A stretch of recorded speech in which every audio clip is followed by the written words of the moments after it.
recommandons nos intelligences, nos âmes, nos esprits et nos vies.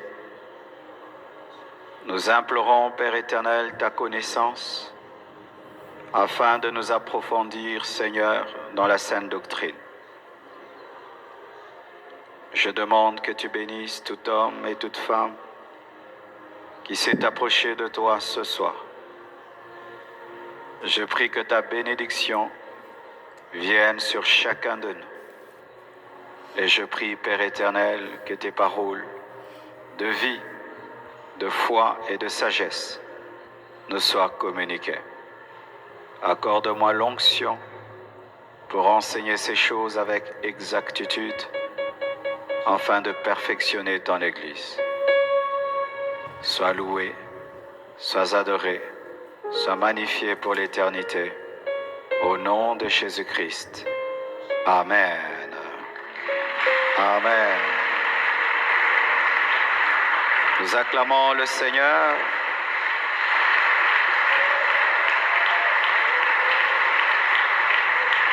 Amen.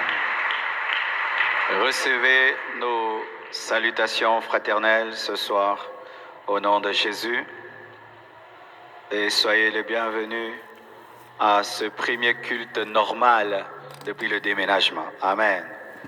Tous les cultes de la semaine qu'on a eus depuis qu'on a déménagé, c'était dans le cadre d'un jeûne. Mais là, c'est nos cultes normaux et nous devons prendre l'habitude d'y venir parce que l'Église grandit par une vie normale. Amen. Aujourd'hui, je vais continuer les enseignements sur l'eschatologie, sur le retour de Jésus. Et je vais parler des détails, des précisions. Vous savez, pendant qu'on enseignait, je me donne une heure, je chronomètre. J'ai décidé de ne plus déborder. Amen. Chaque année, il faut changer. Alors, pendant Alpha, les orateurs ne pouvaient pas entrer dans certaines profondeurs parce qu'il fallait courir derrière le temps. Mais comme je suis votre pasteur, je vais revenir sur certaines choses avec plus de détails. Vous savez, ceux qui sont dans les fausses doctrines ont des détails de leur doctrine. Mais ceux qui sont dans la vraie doctrine n'ont pas les détails de leur doctrine. Je vais vous donner des détails. Amen. On peut m'enlever l'échelle qui est devant moi, ça me distrait sérieusement. Le thème de mon message ce soir, c'est la marque 666 et 7 ans de tribulation. Tu peux dire ça à ton voisin, la marque 666 et 7 ans de tribulation. Ton voisin de gauche, ton voisin de droite, ton voisin de devant, celui de derrière. Nous acclamons le Seigneur.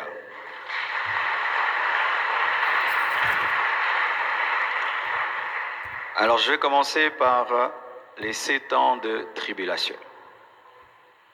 Parce qu'on a beaucoup enseigné, on a dit 7 ans de tribulation, 7 ans de tribulation, 3 ans et demi, mais on n'a pas vraiment donné des versets. Il ne faudrait pas que vous puissiez sortir de cet enseignement seulement avec des dogmes dans la tête. Le pasteur avait dit, mais vous n'avez pas des versets. Amen. Donc aujourd'hui, je vais aller calmement vous donner les versets pour chaque chose qui a été dite jusqu'à la marque de la bête, clairement, simplement, comme c'est des fausses doctrines enseignent. Amen. Alors, lorsque vous lisez la parole de Dieu au sujet des 7 ans, on parle souvent de 7 semaines, dites 7 semaines. On parle souvent de un temps, des temps et la moitié d'un temps. Cette semaine, c'est 7 ans. Un temps, une année, des temps, 2 ans, la moitié d'un temps, ça fait 3 ans et demi. Et on parle de 1260 jours. Vous allez voir, ce sont des termes qui reviennent souvent pour donner le temps de la tribulation, 1260 jours, 42 mois. On parle de un temps, des temps, la moitié d'un temps, et on parle de 7 semaines et de la moitié, plutôt on parle d'une semaine et de la moitié d'une semaine. C'est là qu'on trouve le chronogramme de la tribulation.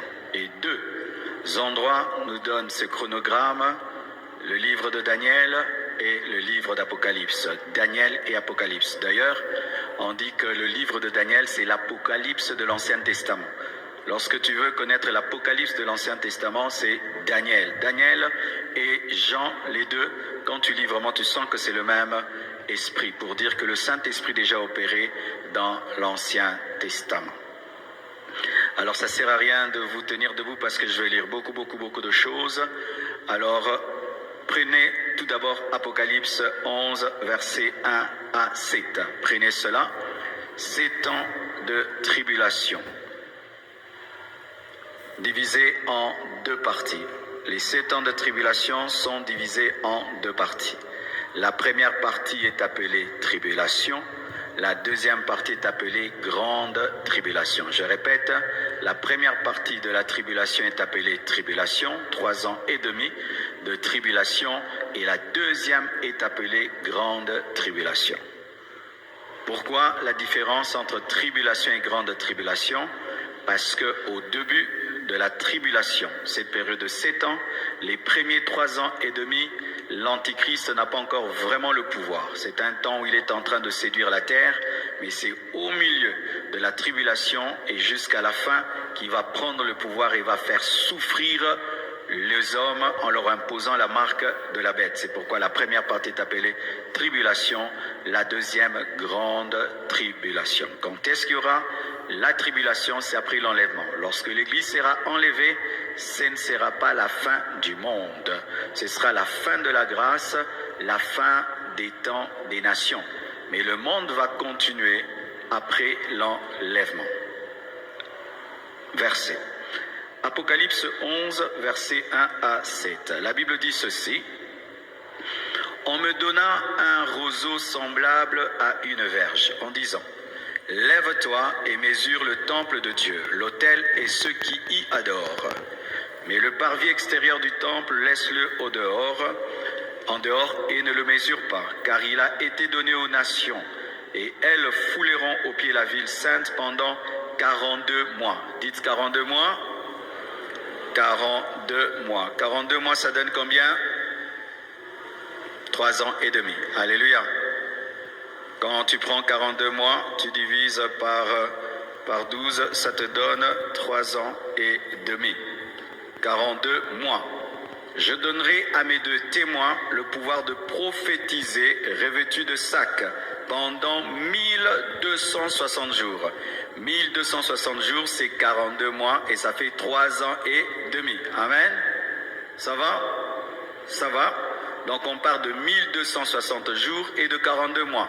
Mais 42 mois, c'est 3 ans et demi. 1260 jours, c'est aussi 3 ans et demi. Ce sont les 2 oliviers et les 2 chandeliers qui se tiennent devant le Seigneur de la terre. Si quelqu'un veut leur faire du mal, du feu sort de leur bouche et des ennemis. Si quelqu'un veut leur faire du mal, il faut qu'ils soient tués de cette manière. Ils ont le pouvoir de fermer le ciel afin qu'il ne tombe point de pluie pendant les jours de leur prophétie. Ils ont le pouvoir de changer les eaux en sang et de frapper la terre de toute espèce de plaie chaque fois qu'ils le voudront. Quand ils auront achevé leur témoignage, la bête qui monte de l'abîme leur fera la guerre, les vaincra et les tuera. Ok?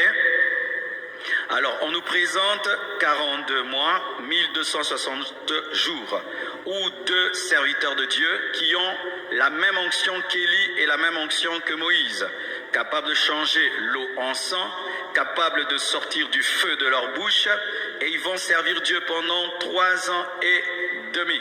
Lorsqu'ils vont finir leur ministère, l'Antichrist va venir, il va aller faire la guerre, il va les tuer, et c'est alors qu'il va commencer aussi son règne. Amen. Donc nous voyons déjà les premiers 3 ans et demi, nous avons la preuve qu'il y aura 3 ans et demi par 42 mois, 1260 jours, c'est clair de clair. Amen. Donc quand quelqu'un te dit « prouve-moi que ça va faire 7 ans », déjà tu peux présenter les 3 ans et demi du ministère des 2 témoins. Certains disent que ce sera Élie et Moïse qui vont revenir. Pour Élie, je peux un peu croire parce que Élie n'est pas mort et Dieu peut faire qu'il revienne. Mais pour Moïse, je ne crois pas trop parce que je ne crois pas en la réincarnation. Amen. Parce que Moïse est vraiment mort. Alors d'autres disent que c'est Enoch parce que Enoch aussi n'est pas mort. Alors la particularité de changer l'eau en sang, ce n'est pas seulement que Moïse peut le faire. Dieu peut le faire au travers de tout homme. Mais dire que c'est Moïse parce que Moïse a causé avec Jésus-Christ le jour de la transfiguration, ce n'est pas très fondé bibliquement. Parce qu'il y a des choses qui passent, mais quand tu vas rechercher dans la doctrine, ça ne passe pas trop. Parce que dire vraiment que c'est Moïse qui reviendra dans la tribulation, c'est dire qu'il s'est réincarné. Mais si on dit que c'est Élie, on peut comprendre qu'il est revenu. Si on dit Enoch, on peut comprendre qu'il est revenu. Mais étant donné que la Bible ne donne pas les noms de ces témoins, lorsque tu parles des deux témoins, il faut dire on dit, il se peut, mais ne confirme pas. L'un des dangers dans l'interprétation d'Apocalypse et de l'eschatologie, c'est vouloir mettre des points là où Dieu n'a pas mis des points. Amen. J'ai écouté un théologien qui a dit que l'une des couples qui vont tomber sur la terre, ils sont déjà tombés sur la terre, c'est lorsque Saddam Hussein avait attaqué le Koweït. Vous voyez, des choses comme ça, il faut éviter. Amen. Donc, ce seront deux serviteurs de Dieu qui auront une puissance extraordinaire qui, pendant 3 ans et demi, vont servir Dieu dans la tribulation. Ensuite, ils seront tués par l'Antichrist et l'Antichrist, maintenant, va commencer aussi son autre partie de 3 ans et demi. Apocalypse 13, versets 1 à 5. Nous sommes en train de prouver que la tribulation aura 7 ans divisés en 2 parties de 3 ans et demi. 3 ans et demi, c'est le but. Apocalypse 13, versets 1 à 5. La Bible dit: et il se tint sur le sable de la mer. Puis je vis monter de la mer une bête qui avait 10 cornes et 7 têtes, et sur ses cornes 10 diadèmes, et sur ses têtes les noms de blasphème. Il s'agit de l'Antichrist. La bête que je vis était semblable à un léopard. Je vous expliquerai ça dans les temps qui viennent, pourquoi on dit léopard, pourquoi on dit 7 têtes, pourquoi on parle de 10 cornes, 10 diadèmes, tout ça, j'expliquerai. Amen. La bête que je vis était semblable à un léopard, ses pieds étaient comme ceux d'un ours, et sa gueule comme une gueule de lion. Le dragon lui donna sa puissance et son trône et une grande autorité. Donc l'Antichrist aura sa puissance provenant du dragon, le dragon qui est le diable. Et quand on parle de léopard, on parle de ours, c'est-à-dire qu'il aura en lui le mélange de plusieurs empires qui l'ont précédé. Les Romains, les Perses, les Mèdes, les Babyloniens, tous ces empires seront manifestés dans l'Antichrist. Et je vis l'une de ses têtes comme blessée à mort, mais sa blessure mortelle fut guérie. C'est-à-dire que l'Antichrist aussi voudra dire au monde qu'il a connu la résurrection. On dit qu'il a été blessé à mort, mais sa blessure mortelle fut guérie, et toute la terre était dans l'admiration derrière la bête. De la même manière que le monde est rempli d'admiration devant la résurrection de Jésus, l'Antichrist aussi voudra fabriquer sa résurrection pour qu'on dise qu'il est puissant, parce que le diable ne fait qu'imiter ce que Dieu a fait. Et ils adorèrent le dragon parce qu'il avait donné l'autorité à la bête. Ils adorèrent la bête en disant: qui est semblable à la bête et qui peut combattre contre elle? Écoutez maintenant: et il lui fit donner une bouche qui proférait des paroles arrogantes et des blasphèmes, et il lui fit donner le pouvoir d'agir pendant combien de temps? Pendant combien de temps? 42 mois. Et 42 mois, ça donne combien? Amen. Vous voyez que la Bible, c'est aussi de la mathématique un tout petit peu.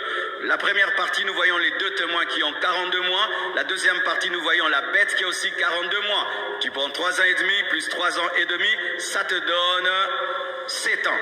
Amen. Tu prends 84 mois et ça te donne 7 ans. Amen. Donc là, vous avez déjà une preuve que la tribulation aura 7 ans divisés en 2 parties. Première partie, les 2 témoins. Deuxième partie, l'Antichrist avec le faux prophète. Amen. Et comme j'avais dit, L'Apocalypse de l'Ancien Testament, c'est Daniel. Alors voyez mes frères et sœurs, lorsque des choses se passent dans le Nouveau Testament, mais si elles ont déjà été enseignées dans l'Ancien Testament, c'est que c'est une doctrine à prendre très très au sérieux. Pour ceux qui ne savent pas, la mort et la résurrection de Jésus-Christ ont été annoncées dans l'Ancien Testament. Le prophète messianique Ésaïe, même David, avait annoncé la résurrection de Jésus-Christ, disant que mon Seigneur ne permettra pas que je voie la corruption. Il était en train d'annoncer la résurrection de Jésus et Ésaïe a annoncé la naissance de Jésus-Christ au travers d'une vierge. La Bible n'est pas un hasard. Amen. Hein? Quand tu lis la Bible là, tu ne lis pas un livre normal, tu lis la plus grande prophétie. Amen. Hein? La plus grande prophétie. Il n'y a pas un livre qui a le niveau de la Bible. Aucun. Acclamons la parole du Seigneur. Alors, lorsque nous rentrons dans Daniel 9, verset 27, faites tout pour enregistrer ce message. Amen. Hein? Même s'il y a des trucs là, gardez ça. Satan n'aime pas ce que j'enseigne aujourd'hui. Daniel 9, verset 27. La Bible dit ceci. Il fera une solide alliance avec plusieurs pour une semaine. Je vous avais parlé de la semaine, n'est-ce pas? La semaine, c'est combien? 7 ans. Amen. Un jour, une année. Et quand on dit « il fera une solide alliance », il s'agit de l'Antichrist. Parce que vous devez savoir que l'Antichrist, c'est vrai, son pouvoir viendra du diable, mais aussi des hommes. Des présidents vont lui donner le pouvoir et vont accepter qu'il domine sur eux. Ce sera le président des présidents, ce sera le roi des rois. Comme Jésus est le roi des rois, lui aussi voudra être le roi des rois parce que lui, il cherche seulement à imiter Dieu. Amen. Il fera une solide alliance avec plusieurs rois pour une semaine, 7 ans. Et durant la moitié de la semaine. La moitié de la semaine, c'est combien? 3 ans et demi, tu vois. Il fera cesser le sacrifice et l'offrande. Le dévastateur, on l'appelle aussi le dévastateur, commettra les choses les plus abominables jusqu'à ce que la ruine et ce qui était résolu fondent sur les dévastateurs. Ça veut dire ceci, les hommes vont lui donner 7 ans de pouvoir, mais il ne va pas régner 7 ans. Au milieu de son règne, Dieu va arrêter son règne parce que si il prenait 7 ans, si tu prends 7 ans plus 3 ans et demi, ça donne combien? 10 ans et demi. Amen. C'est-à-dire que le plan du diable serait que la tribulation puisse prendre 10 ans et demi, mais Dieu, afin d'épargner les élus, va arrêter à 7 ans. Amen.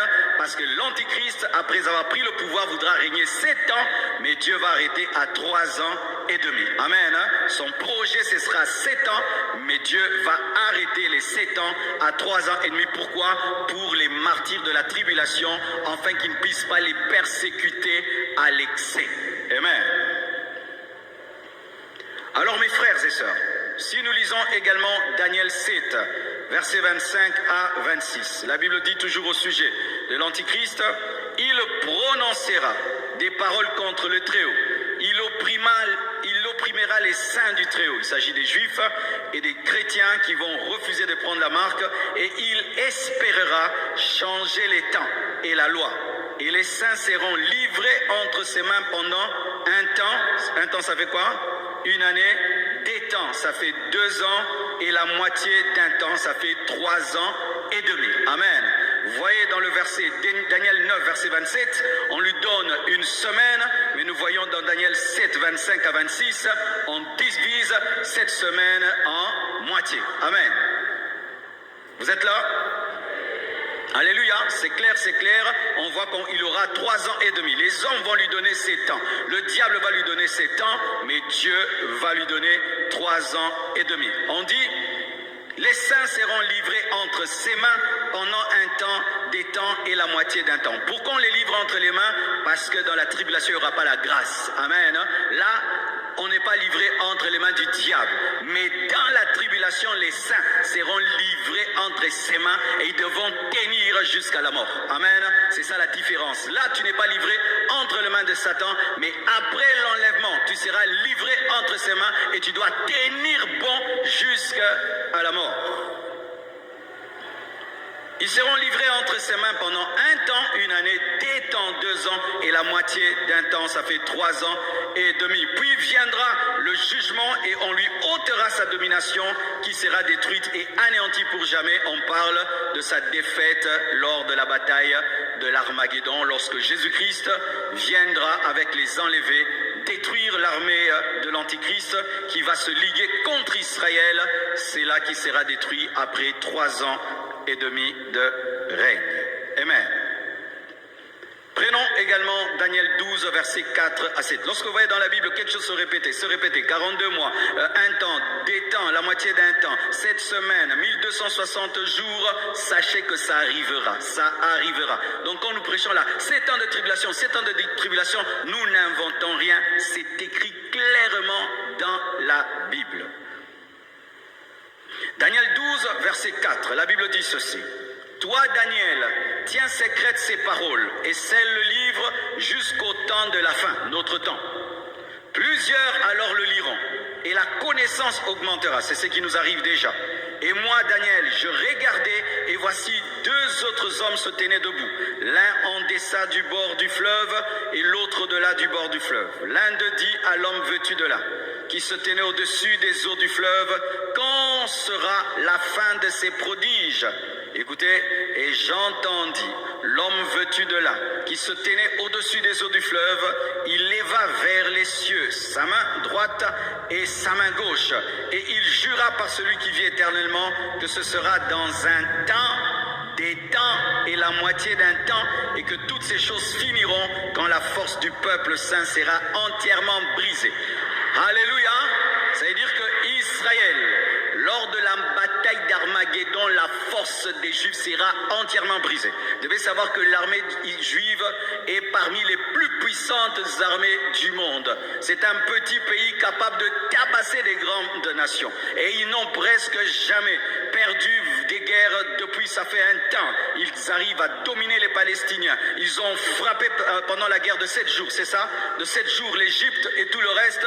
Mais cette fois-ci les Juifs, malgré leur puissance, ils seront réduits à leur dernière force. C'est alors qu'ils vont crier vers Jésus-Christ et Jésus reviendra avec l'Église et détruira l'armée de l'Antichrist. Et on dit clairement après un temps, des temps et la moitié d'un temps, clair de clair, la grande tribulation aura 3 ans et demi et la tribulation aura 3 ans et demi et ça donne 7 semaines, ça donne 1 semaine et ça donne 7 ans.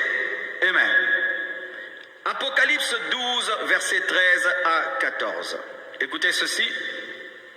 Apocalypse 12, 13 à 14. Quand le dragon vit qu'il avait été précipité sur la terre, il poursuivit la femme qui avait enfanté l'enfant mâle. Et les 2 ailes du dragon, du grand aigle plutôt, les 2 ailes du grand aigle furent données à la femme afin qu'elle s'envolât au désert vers son lieu où elle est nourrie un temps, des temps, la moitié d'un temps, loin de la face du serpent. Le dragon, c'est le diable, la femme, c'est Israël. Ce passage parle de la persécution des Juifs qui ont engendré Jésus. L'enfant dont on parle, c'est Jésus qui a été engendré par Israël et le diable est en colère contre les Juifs parce que ce sont les Juifs qui ont donné le Messie au monde. Amen. Et l'Israël sera très persécuté pendant la grande tribulation et pendant 3 ans et demi, un temps, des temps, la moitié d'un temps. Toujours clair de clair. Apocalypse 12, versets 1 à 6.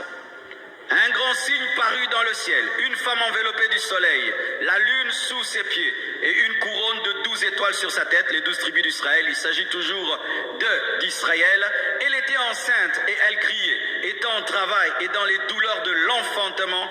Un autre signe parut encore dans le ciel et voici c'était un grand dragon rouge, le diable ayant 7 têtes et 10 cornes et sur ces 7 têtes, 7 diadèmes. Sa queue entraînait les tiers des étoiles du ciel. Les tiers des étoiles du ciel, ce sont les anges. On parle de la précipitation de Lucifer lorsqu'il est tombé. Il est tombé avec le 1/3 des anges. Les étoiles, là, ce sont les anges qui sont devenus des démons et les jetés sur la terre.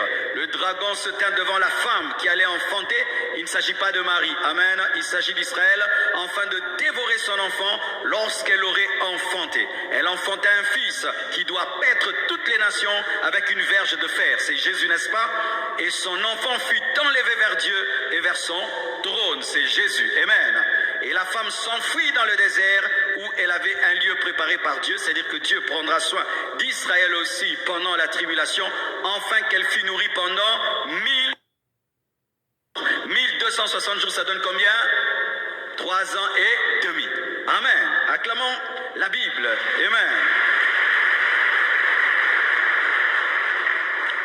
Donc là, clairement, tu peux prouver à quelqu'un, quand tu dis 7 ans, 3 ans et demi, ces versets-là seulement, si tu le donnes à quelqu'un et il veut comprendre, il a l'intelligence spirituelle, c'est clair, de clair que ça va faire 7 ans, clairement. Amen. Qui est d'accord? Acclame Jésus. Alors le verset qu'on donne, que Dieu va abréger ça pour les élus, c'est lequel? Prenez le verset qui dit que pourquoi son règne sera abrégé. Matthieu 24, versets 21 à 22. Vous devez savoir que lorsque vous lisez Matthieu 24 parle de beaucoup de choses au même moment, mais sans faire de transition. Il y a des parties dans lesquelles Matthieu 24 parle de l'enlèvement, d'autres de l'avènement de Jésus-Christ comme lion, d'autres de la tribulation, d'autres de la persécution avant la tribulation. C'est pourquoi tu dois lire calmement Matthieu 24, ça ne parle pas que de l'enlèvement. Matthieu 24, versets 21 à 22, la Bible dit, « Car alors la détresse sera si grande qu'il n'y en a point eu de pareil depuis le commencement du monde jusqu'à présent et qu'il n'y en aura jamais. » Là, c'est la tribulation. C'est seulement dans la tribulation qu'on peut dire qu'il y a eu de la détresse comme jamais depuis que le monde existe. Ce ne sont pas les persécutions que les chrétiens vivent maintenant. La détresse la plus grande depuis que le monde existe, ce sera de la tribulation, parce que la tribulation est appelée la colère de l'agneau. Nos persécutions et nos épreuves présentes ne sont pas vraiment dans ce verset. Et maintenant, par rapport à cette période qui sera caractérisée par une grande souffrance, le verset 22 dit ceci, « Et si ces jours n'étaient abrégés, écourtés, rendus courts, personne ne serait sauvé. » C'est-à-dire quoi? Que si la tribulation durait 10 ans et demi, même les martyrs de la tribulation allaient prendre la marque de la bête. Personne n'allait en échapper. Ils allaient se fatiguer parce que pendant 3 ans et demi, tu ne peux pas acheter ni vendre sans avoir la marque de la bête. Il y a des gens qui allaient craquer et ils allaient finir par se prosterner. Et pour eux, Dieu va arrêter. Amen.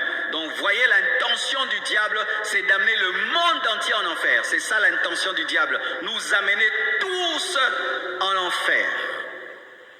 Et si ces jours n'étaient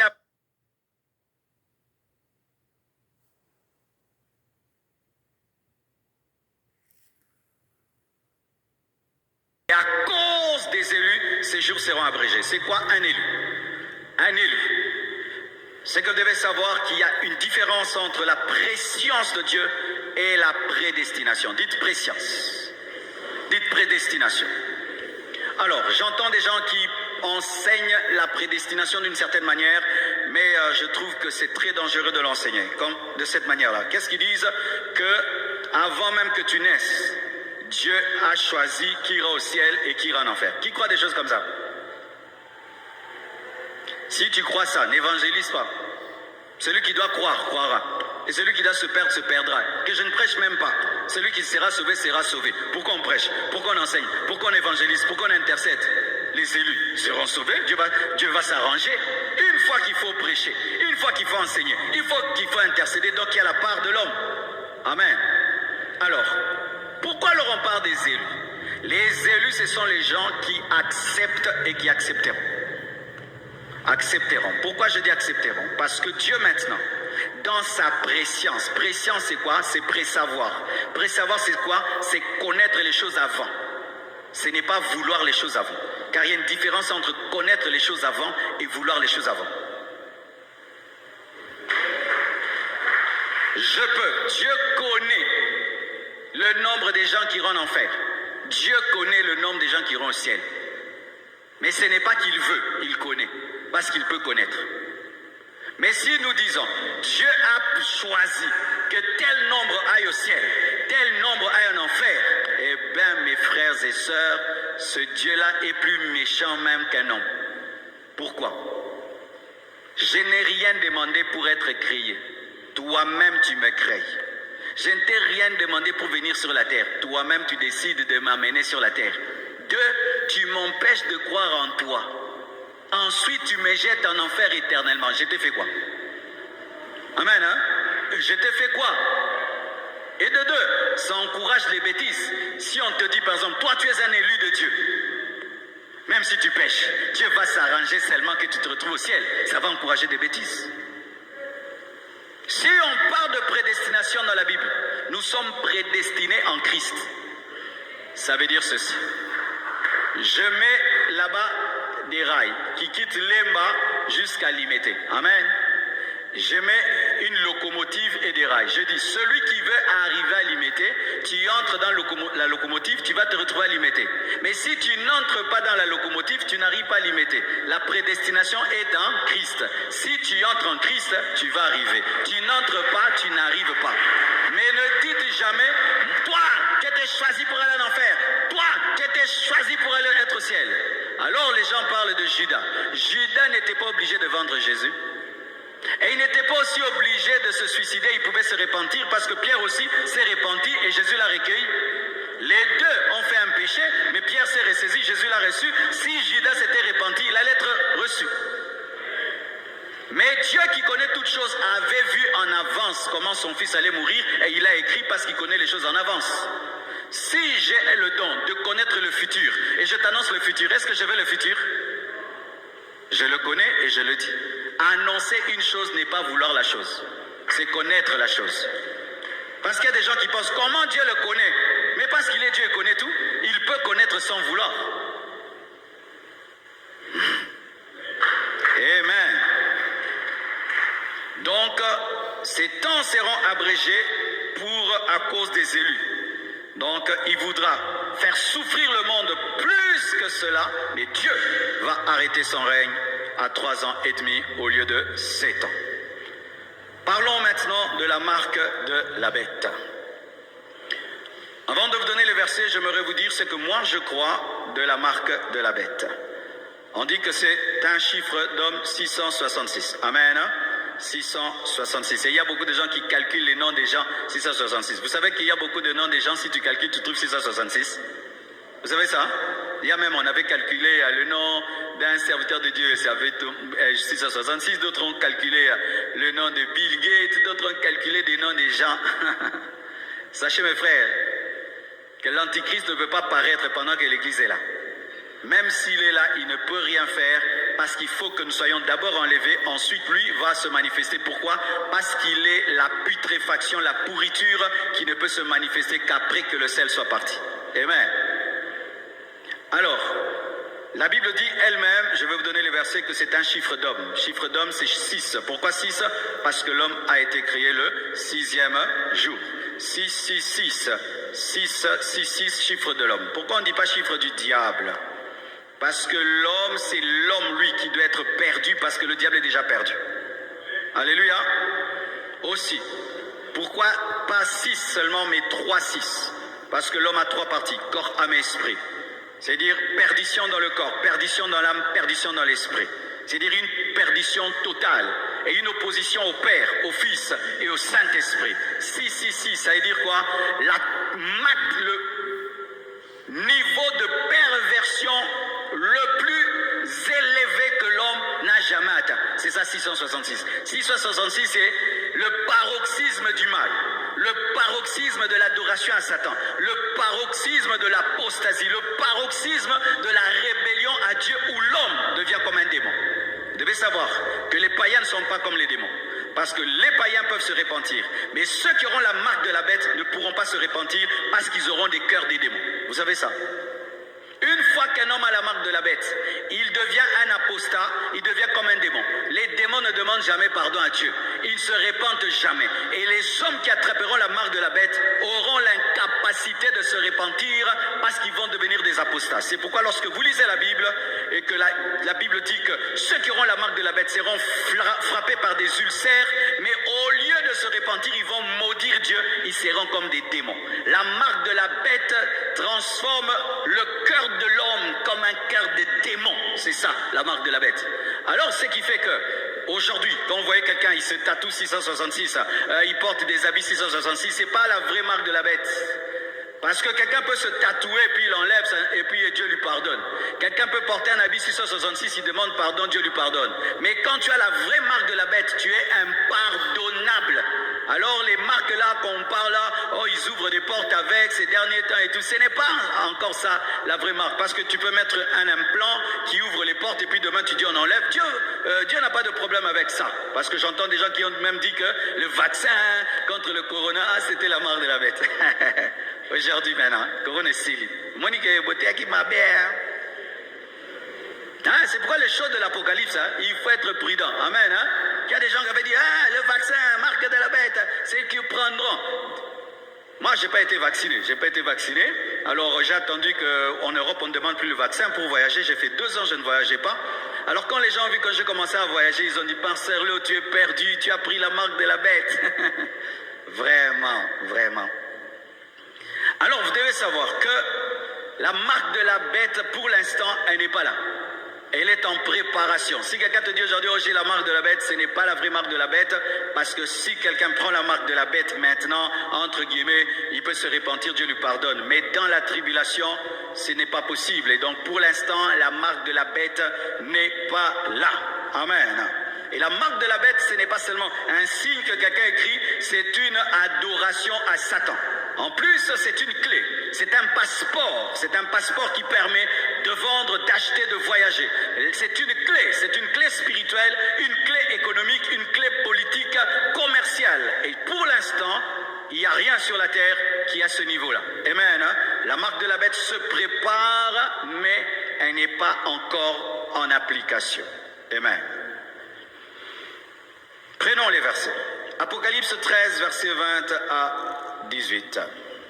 La Bible dit, si quelqu'un mène en captivité, Apocalypse 13, 10, si quelqu'un mène en captivité, il ira en captivité. Si quelqu'un tue par l'épée, il faut qu'il soit tué par l'épée. C'est ici la persévérance et la foi des saints. Puis je vis monter de la terre une autre bête. Il y avait la première, l'Antichrist, mais il y a une deuxième bête. Vous devez savoir que dans l'Apocalypse, il n'y a pas que la bête, la seule bête. Il y a 2 bêtes. Il y a une bête qui est l'Antichrist et il y a une deuxième bête qui avait 2 cornes semblables à celles d'un agneau et qui parlait comme un dragon. Ce sera la combinaison de l'agneau et du dragon, parce que ce sera un faux serviteur de Dieu. Il aura l'apparence d'un serviteur de Dieu, mais il aura la puissance satanique. Ce sera un magicien caché derrière la Bible, un magicien caché derrière l'œuvre de Dieu, un magicien caché derrière l'Église. Ce sera le chef spirituel de la plus grande Église qui va exister lors de la tribulation. Ce sera une bête, mais qui ressemble à un agneau, mais qui parle comme un dragon. Elle exerçait l'autorité de la première bête en sa présence. Elle était servante de l'Antichrist. Ce sera un serviteur de Dieu, un faux serviteur de Dieu qui va servir un politicien. Ce sera un faux serviteur de Dieu qui sera sous la direction d'un politicien maléfique, démoniaque, qui va lui donner aussi sa puissance. C'est-à-dire le dragon donne sa puissance à l'Antichrist et l'Antichrist donne la puissance aux faux prophètes. Elle exerçait l'autorité de la première bête en sa présence et elle faisait que la terre et ses habitants adoraient la première bête dont la blessure mortelle avait été guérie. C'est-à-dire que l'Antichrist va utiliser la religion pour que les hommes l'adorent. L'Antichrist viendra dans les églises qui vont rester après l'enlèvement pour que les hommes de Dieu disent à leurs fidèles de l'adorer. C'est ce qui va arriver. Comme on entend maintenant des pasteurs qui viennent, oh, votez tel, oh, votez tel. Nous, on ne fera jamais ça. Amen. Pardon. Ici, on prête seulement la Bible. On ne dit pas votez tel, votez tel. Parce que si je me tiens ici, je dis votez tel. Maintenant, toi, tu es de l'opposition, toi, tu es du pouvoir. Moi, je suis le pasteur de vous tous. Amen. Donc ici, ce n'est pas voter tel, c'est recevoir Jésus, croyez à lui, aller au ciel. Amen. Mais en ce temps-là, ce sera un serviteur de Dieu qui va dire à ses fidèles d'adorer la bête, parce que la bête c'est Christ, la bête est Dieu. Et comme ils ont confiance en leur pasteur, ils vont croire en leur pasteur, alors que derrière le pasteur, il y a Satan. Waouh! C'est terrible, hein? C'est pourquoi l'église doit être au milieu du village. Amen, hein? C'est très important. Elle opérait des grands prodiges, même jusqu'à faire descendre du feu du ciel sur la terre à la vue des hommes. Qui faisait des miracles comme ça dans la Bible? Vous le connaissez? Qui faisait descendre le feu sur la terre? Élie. Le faux prophète fera des miracles comme Élie.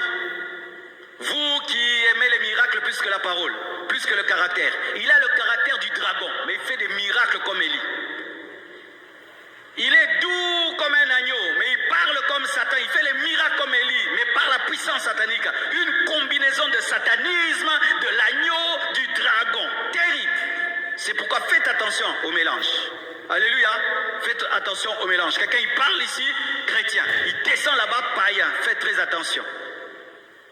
Il fera des miracles, jusqu'à faire descendre le feu du ciel sur la terre à la vue des hommes.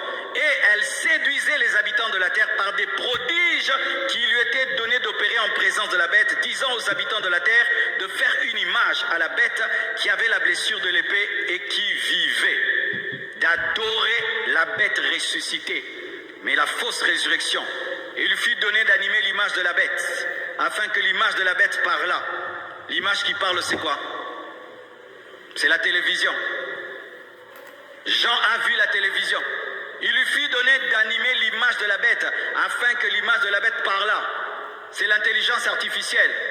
C'est-à-dire que l'antichrist se servira des hologrammes, se servira des écrans, se servira de la technologie pour qu'on l'adore dans le monde entier. Parce que lui n'est pas omniprésent. Comment on peut adorer un homme dans le monde entier? Il faut que son image soit partout. Et qu'est-ce qui permet à ce que l'image de quelqu'un soit partout? C'est la technologie. Mais comme Jean n'avait pas la technologie de ce temps-là, il ne pouvait pas comprendre. Il a dit, il fait que la statue bouge. Jean, c'est pas la statue, c'est la télé. Alléluia. Alléluia. C'est pourquoi vous voyez aujourd'hui, la technologie est en train d'aller à une vitesse, vous ne pouvez pas croire. Vous connaissez Chat GPT? Qui connaît ce Chat GPT? Vous connaissez? Qui ne connaît pas? Yo, qui est déjà là, hein? Vous êtes des déphasés, hein, vous? Vous êtes des déphasés. Il y a un robot aujourd'hui. Quand je dis robot, c'est pas seulement... robot, c'est une intelligence artificielle qui a maintenant sur Internet... Tu lui poses toutes les questions, il te répond.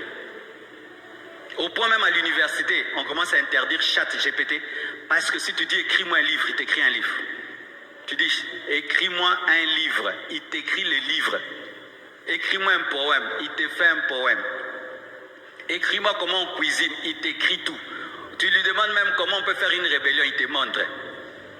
Je te dis. Et à l'instant, je te dis, une intelligence, c'est effrayant, c'est vraiment effrayant. Chat GPT. Tapez ça sur YouTube et faites des recherches dessus.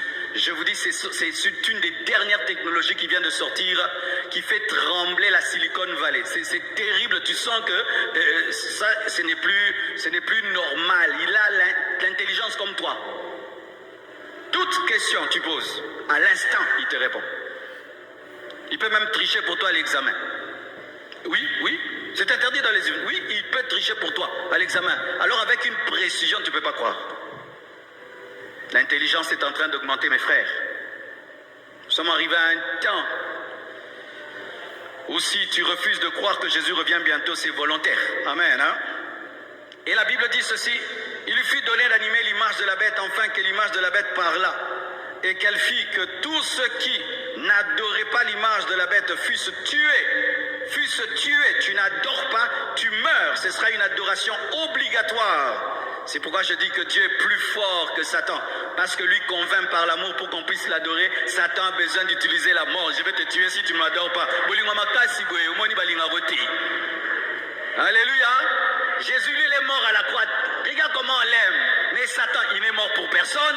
Et il dit, adore-moi sinon je te tue.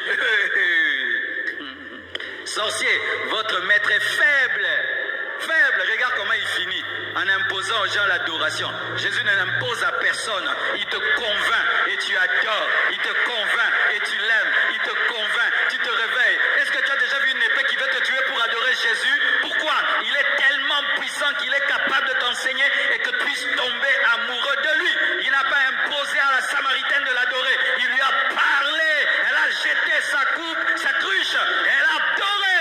Jésus est supérieur à toutes ces religions. Où vous ne croyez pas en notre Seigneur, on vous tue. Vous ne croyez pas en notre prophète, on vous bombarde. Non, on bombarde personne. On bombarde avec la prière, avec la parole, avec l'amour. Lorsque tu veux faire la différence entre deux religions, entre guillemets, regardez ceux qui n'utilisent pas la force. Ils sont les plus forts. Les religions faibles utilisent la force. Les religions fortes utilisent la parole, la conviction. Parce que quand tu es fort, tu parles, tu convaincs. Mais quand tu es faible, bombe et tuer les gens.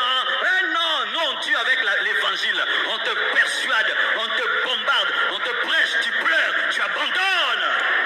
Donne-moi l'amen. C'est une faiblesse que de bombarder les gens qui ne croient pas en vous. C'est une faiblesse que de tuer les gens qui ne croient pas crois pas en ce que tu crois. Vous savez ça?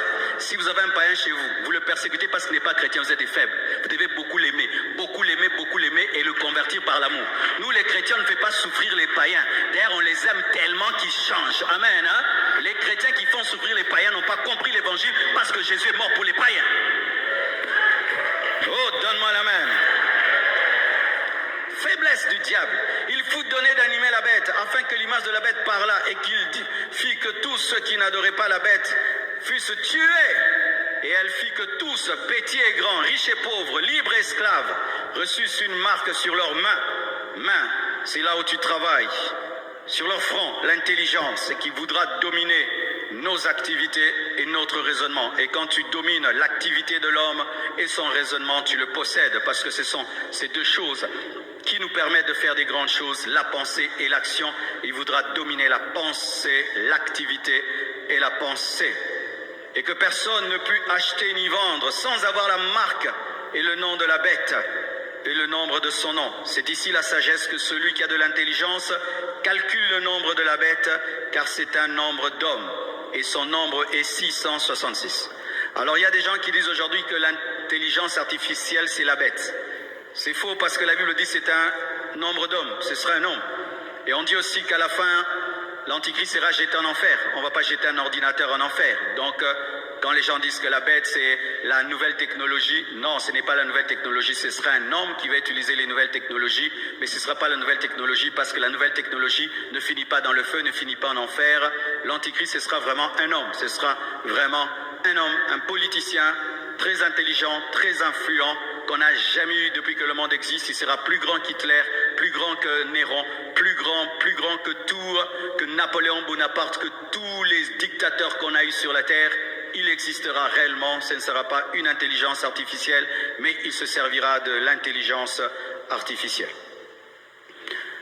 Apocalypse 14, versets 11 à 12. Nous sommes en train de parler de la marque de la bête. Amen. Hein? La Bible dit ceci, dans Apocalypse 14, versets 11 à 12. Et la fumée de leur tourment. Le verset Apocalypse 13 que je vous ai donné, c'est l'instauration de la marque de la bête et sa promotion par le faux prophète.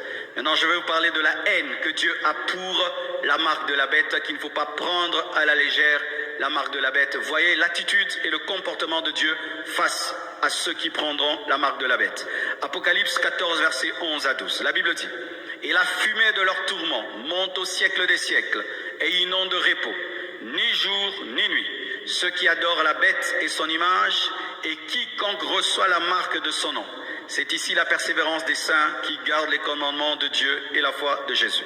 Ceux qui auront pris la marque de la bête, la Bible dit qu'ils seront tourmentés dans le feu au siècle des siècles, sans repos, ni la journée, ni la nuit. C'est l'enfer. Une fois qu'un homme a pris la marque de la bête, il ne peut pas dire « Dieu, excuse-moi, j'avais un peu faim, j'avais peur, excuse-moi, on enlève. » Une fois que tu prends cela, pour toi, ce sera le feu éternel, les tourments éternels au siècle des siècles, sans répit. Parce que la douleur, des fois, elle lâche et puis elle revient, mais ce sera une douleur qui ne se reposera jamais, qui ne s'arrêtera pas une seule seconde. Donc, frère, rater l'enlèvement, ce n'est pas aller en enfer, mais c'est être proche de l'enfer. Parce que peu de gens vont résister devant cette tentation de prendre la marque de la bête. Et une fois que tu prends, c'est l'enfer. Ne ratez pas l'enlèvement, ne ratez pas l'enlèvement, ne ratez pas l'enlèvement, ne ratez pas l'enlèvement, ne ratez pas l'enlèvement. Apocalypse 16, versets 1 à 2. Parce qu'on ne fonde pas la doctrine sur un verset. La Bible dit ceci, Apocalypse 16, 1 à 2. Et j'entendis une voix forte qui venait du temple et qui disait aux 7 anges, allez et versez sur la terre les 7 coupes de la colère de Dieu. Je vous expliquerai cela aussi. Peut-être je vais prêcher que ça toute l'année, hein. Il y a trop de choses à dire. Versez les 7 coupes de la colère de Dieu. Le premier Allah, il versa sur sa coupe sur la terre, la première coupe. Et un ulcère malin et douloureux frappa les hommes qui avaient la marque de la bête et qui adoraient son image. C'est-à-dire que les gens qui auront la marque de la bête seront déjà tourmentés pendant qu'ils sont vivants. Ils auront des ulcères, des bibons, des plaies bizarres bizarres et qui font très très mal. Vous vous souvenez des ulcères qu'il y a eu en Égypte? Donc ce seront des plaies, des bibons qui tourmentent. Ils ne sont pas encore morts, ils ne sont pas encore en enfer, mais déjà ils ont des ulcères. Et la Bible dit, malgré qu'ils auront ces ulcères-là, au lieu de se repentir, ils vont maudire Dieu. Tu t'imagines, 3 ans et demi, tu as des ulcères qui ne finit pas, une plaie qui ne finit jamais, et aussi quand tu meurs, tu vas encore dans le feu. Hey, il ne faut pas rater, hein. Alléluia. Il ne faut pas rater. Moi, j'aime même pas une douleur là qui me fait mal ici. Maintenant, il serre. Encore, Apocalypse 16, verset 19, verset 20 à 21. La Bible dit ceci. Et la bête fut prise, et avec elle le faux prophète, qui avait fait devant elle les prodiges par lesquels ils avaient séduit ceux qui avaient pris la marque de la bête et adoré son image. Ils furent tous les deux jetés vivants dans les temps ardents de feu et de soufre. Et les autres furent tués par l'épée qui sortait de la bouche de celui qui était assis sur le cheval, Jésus, et tous les oiseaux se rassasièrent de leur chair. Trop de choses à dire ici. 1. Malgré toute la force-là de l'Antichrist qui va dominer sur la terre, le jour que ces 3 ans et demi de règne vont prendre fin, on va seulement les prendre comme ça, comme un beignet. On va les jeter dans les feux. Dites comme un beignet. Il y a des gens, quand ils font des choses, tu penses vraiment qu'il est fort. Mais quand le temps s'arrête, Dieu le prend vraiment comme un beignet dans le feu.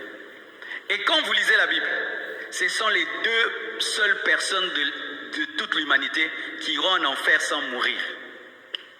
Donc ils ne vont même pas passer par la mort, c'est vivant feu. C'est écrit. Maintenant la Bible malembe, mettez-moi ça. La Bible dit ceci. Et la bête fut prise, et avec elle le faux prophète qui avait fait devant elle les prodiges par lesquels ils avaient séduit ceux qui étaient pris, qui avaient pris la marque de la bête. Et ils furent tous les deux jetés vivants, n'est-ce pas? Vivants, on ne dit pas morts. Pour révéler le niveau de la colère de Dieu. Donc ils n'auront même pas besoin de passer par la mort. Dieu ne va même pas les tuer, donc c'est les prendre directement dans le feu. Les deux. Et là, il n'y a pas de démons en enfer. Là, il n'y a pas le diable en enfer. Ce seront les premières personnes qui vont inaugurer l'enfer.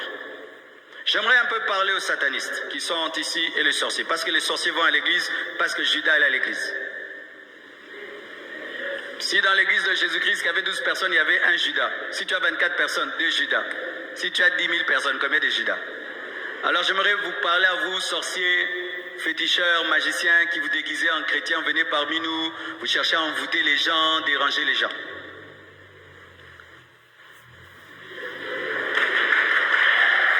J'aimerais un peu vous parler de votre maître Satan, qui vous trompe qu'il est fort. Nous, quand on voit le fils de notre Dieu, ce que son père a fait pour lui, il y a de quoi devenir son fils. Il n'a pas abandonné dans le tombeau. 3 jours après, il a ressuscité. Aujourd'hui, il est à la droite de Dieu le Père et il revient dans la puissance. Mais quand je regarde ce que votre maître Satan va faire à son fils, vraiment, c'est un papa irresponsable. Pendant qu'on va prendre son fils, le jeter dans le feu, il ne va même pas plonger dans le feu. Il ne va rien faire pour lui. Lui-même sera lié pendant 1000 ans. Mais Dieu n'était pas lié pendant que Jésus était mort. C'est pourquoi Jésus est sorti 3 jours du tombeau. Mais pendant que l'Antichrist se fera 1000 ans dans le tombeau, et même il crie, Papa, Satan a dit, parce que le diable fera 1000 ans dans l'abîme et l'Antichrist 1000 ans déjà dans le feu. Maintenant, quand ils vont se retrouver, ce sera comment? Parce qu'après 1000 ans, je vais vous donner les versets là même vendredi, le diable sera délié et il ira attaquer à la guerre de Magog et Magog. On va le prendre, on va le jeter dans le feu. Ils vont se retrouver, papa et l'enfant, en enfer après 1000 ans de séparation. Ils vont s'accueillir au soir.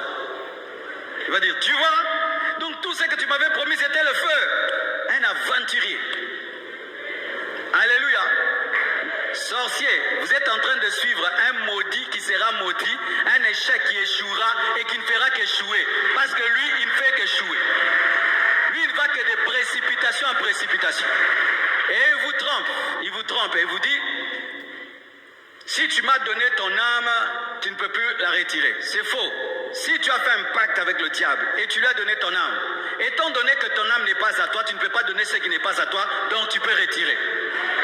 Oh non, j'ai fait le pacte avec le diable. C'est impossible de faire marche arrière. Tu peux faire marche arrière. Tu peux faire marche arrière. Tu peux renoncer à la magie, à la sorcellerie, à l'occultisme. Tu peux renoncer. Parce que ce n'est pas ton âme pour la donner.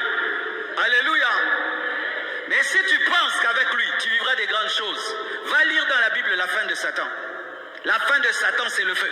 Et il va t'amener là où il finira. Parce que l'enfer n'a pas été créé pour l'homme. L'enfer a été créé pour le diable, mais pour les hommes qui vont le suivre. Mais si tu ne le suis pas, tu ne finiras pas là-bas. Et il te ment. La nuit, tu conduis des voitures. La journée, tu es piéton. Nous, ce qu'on voit en vision, on le devient. Alléluia. Et même s'il te donne des choses sur la terre, il te donne 1000 choses, il te prend 10 000 choses. Mais la bénédiction de l'Éternel ne se fait suivre d'aucun chagrin.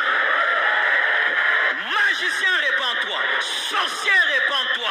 Féticheur, répands-toi. Tu es en train de suivre un escroc, un voleur, un destructeur et un meurtrier. Lorsque Dieu nous bénit, ah mais non, mais c'est terrible. Est-ce que Jésus a prêché avec des écrans comme moi? Jésus a prêché sur des chars comme ça. Il n'est même pas jaloux de moi. Mais Satan est jaloux de ses enfants. C'est pourquoi il te donne la santé, mais demain, il va te prendre les enfants. Demain, il te donne les enfants, il te prend la santé. Il te donne l'argent, il te prend le sommeil. Pourquoi? Parce qu'il bénit avec jalousie, parce qu'il n'est pas béni. Mais Dieu est éternellement béni. C'est pourquoi Jésus a dit que si vous croyez en moi, vous ferez les œuvres que j'ai faites et vous en ferez des plus grandes. Il n'a aucune jalousie. Donne-moi l'amen. Pour ceux qui ne savent pas, vous savez que Jésus n'avait même pas parlé en langue sur la terre. Eli lama sabatani, ce n'est pas parler en langue. Il avait parlé la langue des hommes. Mais nous, rimbloskeri abashaya, il n'est pas jaloux. Mais ce n'est pas qu'il ne pouvait pas, mais il nous a laissé ça. Vous savez que Jésus n'a jamais dirigé une église locale au vrai sens du terme. C'est Pierre qui a dirigé. Il n'était pas jaloux. Mais Satan est jaloux. Quand tu as sommeil, il est jaloux parce que lui ne dort pas. Quand tu es heureux, il est jaloux de toi parce que lui n'est pas heureux. Quand tu es en communion avec Dieu, il est malheureux parce que lui, il s'est séparé depuis longtemps. Et tu te dis que toi, en plus, il vous ment, vous tous, il vous dit que vous êtes ses bras droits. Tous les satanistes qui témoignent, oh, moi j'étais la femme de Satan. Maintenant, lui, il en a combien? Oh, j'étais les bras droits du diable. Il a combien de bras? Il vous ment tous que vous êtes des bras droits. Son bras droit arrive, il s'appelle Antichrist, et il finira dans le feu. S'il va faire ça à son bras droit, toi maintenant qui es son ongle, tu finiras où? Toi qui as la sorcellerie du quartier, la sorcellerie des rats, des canards. Oui, ta sorcellerie sale là que tu as. L'antichrist qui viendra, qui va donner aux gens sa marque au monde entier, qui va faire que le monde entier l'adore. Regarde comment il va finir. J'étais vivant dans le feu. Maintenant, toi, tu as envoûté ta famille, tu as tué seulement tes frères et sœurs, tu as tué seulement 12 personnes. Il va te récompenser avec quoi? Tu es un escroqué. Toi qui es magicien, tu te penses intelligent. Tu es bête. On t'a escroqué. Oui? Et donne-moi la main, je vais te parler. Tu dors dans les cimetières. Vraiment. Tu vois des serpents. Hein? Des choses t'apparaissent. C'est quoi ça? Il y a du bonheur dedans. Si tu es sorcier, cherche-moi au bureau. Oh, je suis sérieux. Si tu as des livres magiques, viens nous chercher. Oh, il y a 2-3 dimanches, j'ai prêché comme ça. Un jeune m'a suivi. Il a dit, pasteur, je suis dans la magie. Je suis dans l'occultisme. Je me transforme en loup-garou. Je me transforme en chien. Je commence à prier pour lui. Oh, c'était un chien qui était devant moi. Un jeune garçon qui a voulu être Illuminati. Vous savez le problème des églises, on a oublié les sorciers et les magiciens. On pense à eux seulement quand on dit nous allons brûler les sorciers, nous allons maintenant détruire les œuvres des sorciers. Ils existent. Il faut aussi qu'ils soient sauvés. L'évangile, ce n'est pas seulement pour les impudiques, même pour les satanistes. Et beaucoup de satanistes, vous êtes dans l'occultisme. Pourquoi? Parce que vous avez peur de la mort. Satan vous dit que si tu me lâches, je te tue. Il n'a pas le droit de te tuer. C'est Dieu qui tient ta vie dans ses mains. Ce n'est pas le diable. Une fois que tu te convertis, toi qui es sataniste, le Le diable ne te touchera plus parce que tu vas être la propriété privée de Jésus. Il n'a pas touché à Moïse. Moïse a été initié dans les arts magiques de l'Égypte quand il est venu auprès de Dieu. Est-ce qu'on l'a touché? Il était plus fort que les magiciens. Une fois que tu deviens chrétien, tu deviens le plus puissant. Et tu deviens plus puissant que le plus grand magicien. C'est-à-dire que quand tu étais dans la sorcellerie, s'il y avait un magicien qui était au-dessus de toi, une fois que tu te convertis, tu deviens supérieur même au diable. Oh, donne-moi la main. On me raconte l'histoire un jour, des sorciers sont allés attaquer une église. Ils n'arrivaient pas. Alors le diable a fait une réunion. Et puis il a dit, qu'est-ce qui se passe? Il a dit, non, on est allé là-bas, quelque chose arrive, qu'est-ce qui se passe? Quand on commence à leur attaquer, si seulement ils disent Jésus, quand ils disent seulement Jésus, ils ont ouvert les yeux, sa tête est par terre. Et il était comme ça, ne cite jamais ce nom dans cette réunion. Ne cite jamais ce nom dans cette réunion. Alors le sataniste se dit, oh, même lui, il tombe devant les noms là. C'est comme ça qu'il s'est converti. Un nouveau converti aujourd'hui. Il crie Jésus. Le diable tombe lui-même. Si pendant que je parle, ça t'énerve, tu as la sorcellerie. Mais oui, la sorcellerie. Comment quand je dis des trucs comme ça, tu es mal à l'aise? Tu as la sorcellerie. Tu es gêné comment?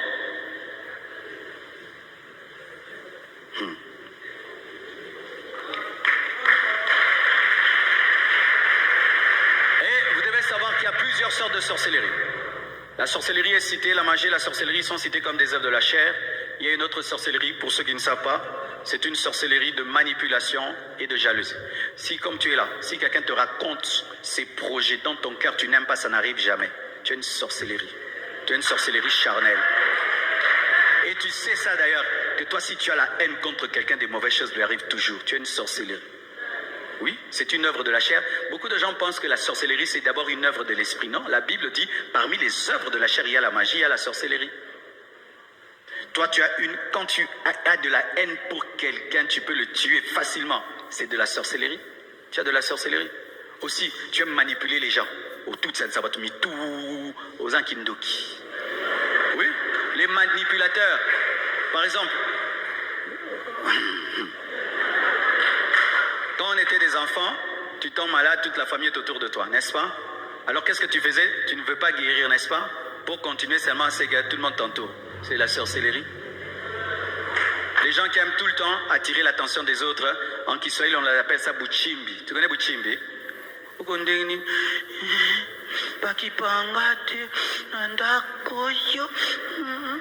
Mais tu bectes au bela qu'il fallait bouiller babino moko. Buchimbi Kindoki.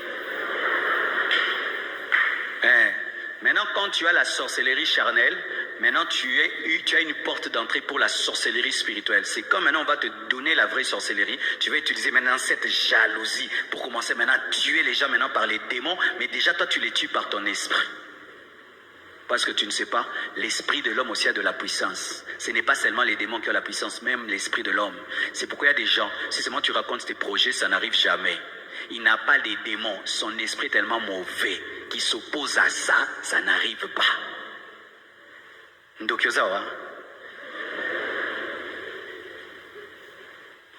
Oui, certaines personnes au dernier jour, Dieu va te dire, tu étais sorcier. Je dis, oui, dans sa pacte, na diable était qui moté manoisake bandoki. Tu rencontres quelqu'un, tu vas voir quelqu'un, il est tellement heureux dans sa vie que tu rentres à la maison, tu n'arrives pas à dormir. Tu n'as pas dormi.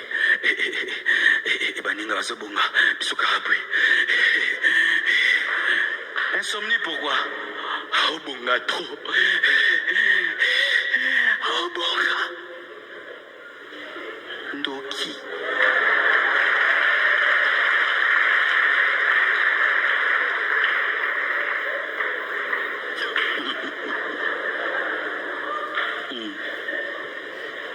Au point où tu n'aimes pas voir le succès des autres parce que tu connais ce que ça va te faire, tu refuses. Oh, viens mon mariage, je ne veux pas. Pourquoi? je risque de ne pas dormir. Sorcier, tu es sorcier. C'est pourquoi si tu as quelqu'un, chaque fois que tu lui racontes tes choses, ça n'arrive pas, il a une sorcellerie, peut-être pas spirituelle mais charnelle. Ne lui dis plus. Ou ne dis, ça c'était pas prévu, hein? ne dis les choses que si tu les as déjà blindées en esprit. Parce que des fois, vous dites les choses, vous n'avez pas encore prié pour ça. Vous ne les avez pas encore enfantées spirituellement, mais vous les racontez. C'est pourquoi ça n'arrive pas. Si tu as déjà prié pour ça, tu as déjà enfanté pour ça, même si les gens savent, ça ne fait rien. C'est quand on fait des affiches, les panneaux. Les gens savaient qu'on allait avoir Alpha 30 le dernier jour, n'est-ce pas? Ils ont tout fait pour qu'il pleuve. Il n'y a pas eu la pluie, parce que c'était déjà blindé. Mais quand tu n'as pas encore enfanté spirituellement, n'en parle pas. Amen, hein?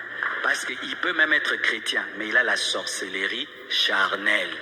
Il a la sorcellerie du cœur. C'est pourquoi, remarque, si maintenant tu lui dis que tu souffres, tu vois, il est heureux. Ah, mais c'est dans tout est dur.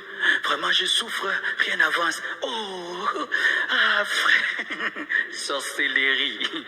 Mais si maintenant tu chantes, tout avance. Tu vois, son attitude change. Sorcellerie, œuvre de la chair. Oh, baza mato ya yoka, bayoki.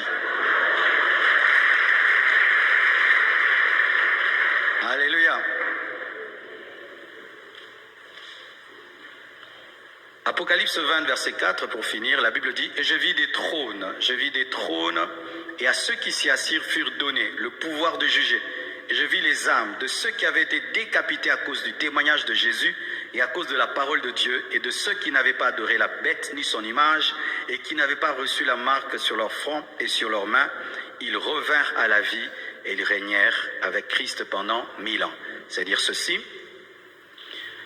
Jésus est né, il a formé les disciples, il est mort, il est ressuscité, il a envoyé le Saint-Esprit, l'Église est née et nous sommes au temps de l'Église. L'Église se prépare à l'enlèvement. Jésus va revenir dans les airs, nous allons monter avec lui. Pendant que nous sommes au ciel, les noces de l'agneau, j'en parlerai, et le tribunal de Christ, la récompense sur la terre, 3 ans et demi. Tribulation, 3 ans et demi, grande tribulation, et nous allons revenir pour détruire le règne de l'Antichrist à la bataille d'Armageddon. Maintenant, voici ce qui va arriver quand nous allons revenir. Il y a des gens qui vont ressusciter. Il y a des gens qui vont ressusciter à la fin de la tribulation. Amen, hein? Il y aura des résurrections avant l'enlèvement, il y aura des résurrections avant la tribulation. Qui sont ceux qui vont ressusciter avant la tribulation? Il y a les saints de l'Ancien Testament, parce qu'ils doivent entrer dans la promesse qui a été faite à Abraham, la terre, et aussi les saints de la tribulation, c'est-à-dire ceux qui ont refusé de prendre la marque de la bête, entreront maintenant avec l'Église pour régner dans le millénium pendant 1000 ans. Amen. Mais une fois que tu as enlevé, toi seulement, tout est fait, tu te retrouveras dans le millénium. Mais si tu n'es pas enlevé, la Bible dit, tu dois tenir bon, tu dois refuser, et ainsi tu seras ressuscité, même si l'Antichrist t'a décapité, pour que toi aussi tu règnes avec Jésus dans les 1000 ans. Et ceux qui sortiront de la tribulation comme les martyrs de la tribulation dans les 1000 ans, même si le diable sera délié après 1000 ans pour les séduire, ils ne seront pas séduits. Ceux qui seront séduits, ce sont leurs enfants. Leurs enfants, parce que les gens qui vont traverser la tribulation pour le millénium sans mourir, parce qu'il y a des gens qui ne vont pas mourir, qui vont avoir la marque qui vont refuser la marque de la bête, mais qui ne seront pas tués, ces gens-là auront des enfants pendant le millénium. Et c'est leurs enfants, ce sont leurs enfants qui seront tentés après 1000 ans. 1000 ans, c'est beaucoup. C'est cette génération-là qui sera tentée par le diable pour la bataille de Gog et Magog. Je vous donnerai les versets de tout cela. Que Dieu vous bénisse abondamment. Tenons-nous debout, s'il vous plaît. Garde-moi, ô Seigneur.